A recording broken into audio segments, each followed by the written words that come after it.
Hey guys, it's time for Proverbs 11. Proverbs 11. Oh man, today was Mother's Day. I hope all you mothers out there, actually, no mothers out there, because my entire following is a male following, which is kind of cool. I think that's very cool. But yeah, I hope all your guys' moms had a great Mother's Day. And oh my gosh, work was insane today. It was so crazy, bro. Anyways, Proverbs 11. Let's get into the word. A false balance is an abomination to the Lord, but a just weight is his delight. When pride comes, then comes disgrace, but with the humble is wisdom. Wait, I want to go back to that first one. A false balance refers to deception by altering the scale used to measure the quantity of an item being bought or sold. A false balance is an abomination to the Lord. It's like cheating someone out of money. Stealing, essentially, is an abomination. The integrity of the upright guides them, but the crookedness of the treacherous destroys them. Riches do not profit in the day of wrath, but righteousness delivers from death. The righteousness of the blameless keeps his way straight, but the wicked falls by his own wickedness. The righteousness of the upright delivers them, but the treacherous are taken captive by their lust. When the wicked dies, his hope will perish, and the expectation of wealth perishes too. The righteous is delivered from trouble, and the wicked walks into it instead. With the mouth, the godless man would destroy his neighbor, but by knowledge the righteous are delivered. Speak good about your neighbor. They deserve it. I don't really have any neighbors, so I can't do that. When it goes well with the righteous, the city rejoices. And when the wicked perish, there are shouts of gladness. By the blessing of the upright, a city is exalted, but by the mouth of the wicked it is overthrown. Whoever belittles his neighbor lacks sense, but a man of understanding remains silent. Whoever goes about slandering reveals secrets, but he who is trustworthy in spirit keeps a thing covered. Where there is no guidance, a people falls. That actually goes back to where there's no guidance, a people falls. That could go back to before the time of Saul. In those days, the people had no king, and everybody did what was right in their own eyes. I don't actually know when that verse is. Let's see. I think it's like before Samuel. Ruth? No, that wouldn't be in Ruth. Maybe it would be in Samuel. I don't know. I don't know when it would be, but I know that's a verse. In those days, Israel had no king. Everybody did what was right in their own eyes. I wonder if that's in, like, Judges. Oh, it's at the end of Judges, I think. Let's see. Genuinely curious. In those days, there was no king in Israel. Everybody did what was right in his own eyes. Judges 21:25. Cool.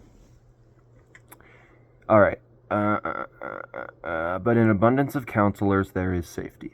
Whoever puts up security for a stranger will surely suffer harm, but he who hates striking hands in pledge is secure. A gracious woman gets honor, and violent men get riches. A man who is kind benefits himself. So that's kind of a contrast. Violent men get riches because, I guess, violent men are willing to do whatever it takes to get what they want.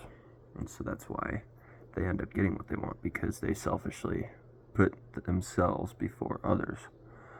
A man who is kind benefits himself, but a cruel man hurts himself. The necklace is wet. Weird. The wicked earns deceptive wages, but one who sows righteousness gets a sure reward. Whoever is steadfast in righteousness will live, but he who pursues evil will die. Those of crooked heart are an abomination to the Lord, but those of blameless ways are his delight. Be assured, an evil person will not go unpunished, but the offspring of the righteous will be delivered. Like a gold ring in a pig's snout is a beautiful woman without discretion. Like a gold ring in a pig's snout. Ooh, I want to decipher that. Like a gold ring in a pig's snout is a beautiful woman without discretion. Let's define discretion. I don't know. Echo. What does discretion mean? Like good judgment?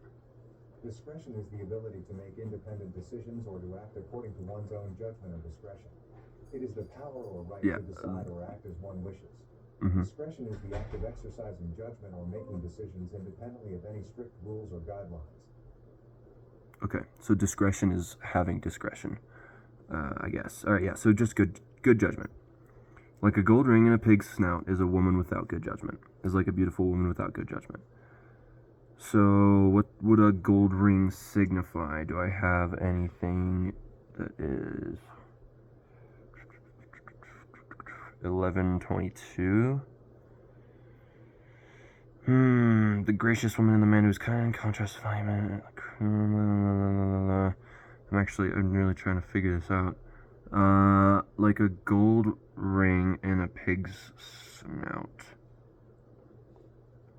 22H, Genesis 24:47.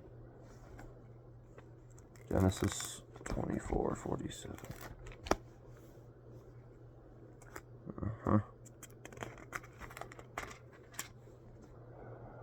Then I asked her, whose daughter are you? She said, the daughter of Bethuel, Nahor's son, whom Michal bore to him.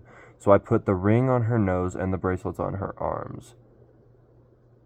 Okay, the ring on her nose. Pig with a gold ring through its nose. Isaiah 3:21. I'm trying to see if there's anything explaining what the gold ring in the nose is. 3:21. The signet rings and nose rings, the festival. Okay, in that day the Lord will take away the finery of the anklets, the headbands, and the crescents, the pendants, the bracelets, and the scarves, the headdresses, the armlets, the sashes, the perfume boxes, and the amulets, the signet rings and nose rings, the festival robes, the mantles, the cloaks, and the handbags, the mirrors, the linen garments, the turbans, and the veils. In that day the Lord will take away the finery of anklets, blah, blah, blah, blah. The Lord will take away any finery. Okay. So, maybe it's I think that's what it is. It's glorifying something dirty or not good. Like a pig was considered dirty, unclean back in the day. I do know that.